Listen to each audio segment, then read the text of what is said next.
अपने school time का हर एक मोमेंट मेमोरेबल मोमेंट होता है। फिर भले स्कूल की मस्ती हो, टीचर को परेशान करना हो, स्कूल फाइट हो या स्कूल की ट्रिप हो। और उसी में से मेरी एक मेमोरेबल चीज स्कूल फाइट जो आज मैं तुम्हें शेयर करना चाहता हूँ। वैसे तो मैं कोई बदमाश वगैरह नहीं हूँ, लेकिन अगर कोई विदाउट एनी रीजन तुम्हें बार बार परेशान करे तो तुम्हें भी गुस्सा आएगा, और गुस्सा नेक्स्ट लेवल चला गया तो कांड भी हो सकता है। तो हाँ, बस यही कांड पर स्टोरी है। और जिस लड़के से मेरी फाइट हुई थी उससे मेरी 2 साल तक राइवलरी भी चली थी, और लास्ट में एक सैवेज मोमेंट होकर फाइट एंड होती है, जिस वजह से स्टोरी में तुम्हें सुनाने के लिए काफी एक्साइटेड हूँ। तो बात है 9th स्टैंडर्ड की, जब मेरी फाइट हुई थी। आज से लगभग 6-7 साल पहले की बात है।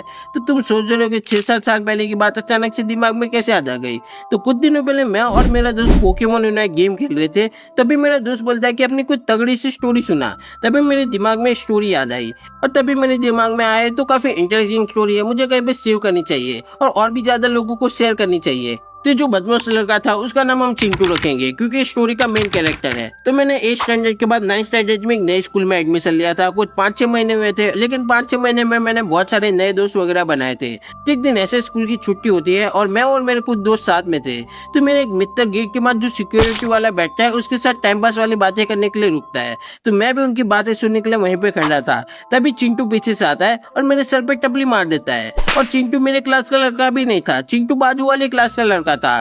लेकिन हम लोग एक दूसरे को ऐसे चेहरे से और नाम से जानते थे। और एक बार नहीं था जब चिंटू ने मेरे को परेशान किया था। चिंटू ने मेरे को पहले भी 2-3 बार ऐसे परेशान किया था। तो उसने मेरे को टपली मारी, तो मैंने उसको शांति से सिंपली से पूछा कि तूने मेरे को टपली क्यों मारी। तो उल्टा ही दादागिरी करने लगा। फिर बात थोड़ी सी आगे बढ़ी तो मैंने गुस्से में बोला कि अगर मैंने तेरा नाम नहीं लिया तो तू मेरा नाम क्यों ले रहा है। तो उल्टा दादागिरी करने लगा और गाले बाले बकने लगा। अफकोर्स मैंने भी गालियां बकी, लेकिन उस गालियां मैंने इधर भी सुना दी तो यूट्यूब से मेरी हाथापाई हो जाएगी। तो फिर थोड़ा सा रश होता है और भी ज्यादा लोग वहीं पे आ जाता है। तो जमादार मतलब सिक्योरिटी वाला हम सबको बाहर भेज देता है। तो मैं तो गेट के बाहर शांति से चला गया, क्योंकि वो चिंटू अपने और भी ज्यादा गुंडे दोस्तों के साथ था। लेकिन गेट के बाहर निकलते ही चिंटू तुरंत से मेरे को मारने के लिए आता है। तब मेरे को भी गुस्सा आ गया था। तब जैसे चिंटू मेरे को मारने के लिए आता है तो मैंने भी उसका कॉलर पकड़ लिया। और साइड में 9-10 साइकिल वगैरह पड़ी थी जो बच्चों की साइकिल थी। तो मैंने चिंटू का कॉलर पकड़ा और चिंटू को मैंने वो सब साइकिल में डाल दिया। सभी साइकिलें गिर रही है और चिंटू की भी वाट लग गई। लेकिन अब मेरी फट गई थी, क्योंकि अब चिंटू वापस से खड़ा होता है और मुझे मारने के लिए आता है।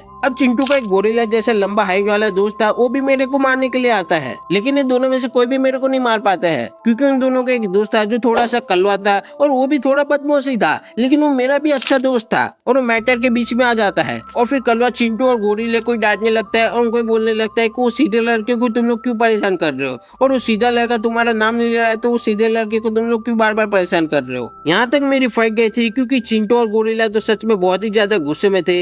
इसलिए फिर कलवा आधे रास्ते तक मेरे को घर पे छोड़ने के लिए आता है। प्लस चिंटू और गोरिल्ला मेरे को मारने के लिए भी आ रहे थे, उनको भी कलवा रोक रहा था। वैसे तो मुझे कलवा भी ज्यादा पसंद नहीं था, क्योंकि कलवा बदमाश था। लेकिन भाई उस टाइम कलवे के लिए मेरी रिस्पेक्ट बढ़ जाती है। फिर घर जाके मेरे दिमाग में अलग ही थॉट चल रहे थे, लेकिन ये लोग मेरे को 0% भी डैमेज नहीं दे पाते हैं, और ये रियल है। और फिर नेक्स्ट डे सैटरडे था और उसके बाद संडे था। और सैटरडे को तो मेरा फिक्स है कि स्कूल नहीं जाने का, और फिर मंडे को भी छुट्टी वगैरह थी, तो यहीं पे खत्म हो जाता है। फिर कुछ महीनों बाद मेरी 10th स्टार्ट हो जाती है और मेरे को पता चलता है मैं जो ट्यूशन क्लास में पढ़ रहा था वहीं पे चिंटू ने भी एडमिशन लिया है। मैं सोच रहा है ये बिकेल यहाँ पे क्यों आ गया। लेकिन हम दोनों फाइट वगैरह भूल गए थे, नॉर्मल बातचीत वगैरह होती थी, लेकिन फिर भी मेरी चिंटू से तो नहीं ही बनती थी। और इसी वजह से ट्यूशन में भी मेरी चिंटू से फाइट हो गई। साइंस का क्लास चल रहा था और सर हमको समझा के कुछ लिखने का देता है और थोड़ी देर के लिए बाहर जाता है। क्या लिखने का देता है वो याद नहीं है, लेकिन ये फाइट याद थी। हाँ याद आया, उस टाइम सर रिप्रोडक्शन चैप्टर चला रहे थे। जोक नहीं है, सच बता रहा हूँ, और अभी वॉइस ओवर के टाइम ही मुझे ये याद आया है। तो चिंटू लास्ट बेंच पर अपने कुछ दोस्तों के साथ बैठा था और मैं फर्स्ट और सेकंड बेंच पे बैठा था। तो चिंटू बिन मतलब का पीछे से मेरे को गालियां दे रहा था, मेरे को ट्रोल कर रहा था और मेरा दिमाग भी खराब हो रहा था।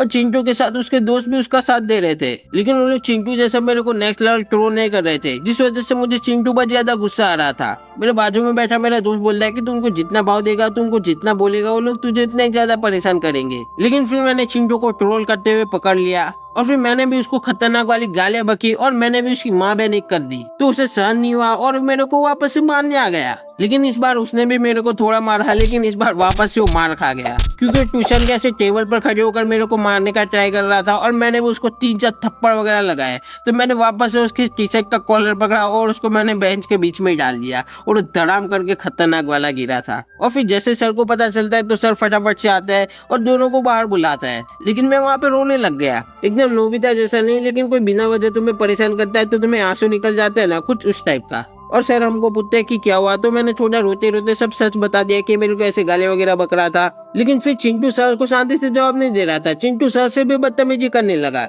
इसलिए सर को पता चल गया चिंटू की गलती थी। इसलिए फिर सर चिंटू को क्लास से बाहर निकाल लेते हैं और चिंटू फुल एटीट्यूड में क्लास से बाहर भी निकल जाता है। और चिंटू वैसे भी बेवकूफ़ी था, उसको कुछ समझ नहीं आता था, इसलिए वो क्लास से बाहर निकल गया, सिर्फ अपने बाप के पैसे वेस्ट कर रहा था। और फिर सर मेरे को थोड़ा सा समझाते हैं कि तूने उसका नाम ही क्यों लिया, तुझे पता ही है वो ऐसा ही है, क्योंकि सर को भी उस पर बहुत ही ज्यादा गुस्सा आ रहा था। और अब आता है मूवमेंट ऑफ सेवेज। मेरी 10 बोर्ड की एग्जाम आती है और दूसरे स्कूल में मेरा नंबर आया था और मेरे पीछे गेस वोट कौन बैठा होगा, चिंटू का मेरे पीछे वाली सीट पे नंबर आया था। चिंटू एग्जैक्ट मेरे पीछे वाले बेंचेस पे बैठा था।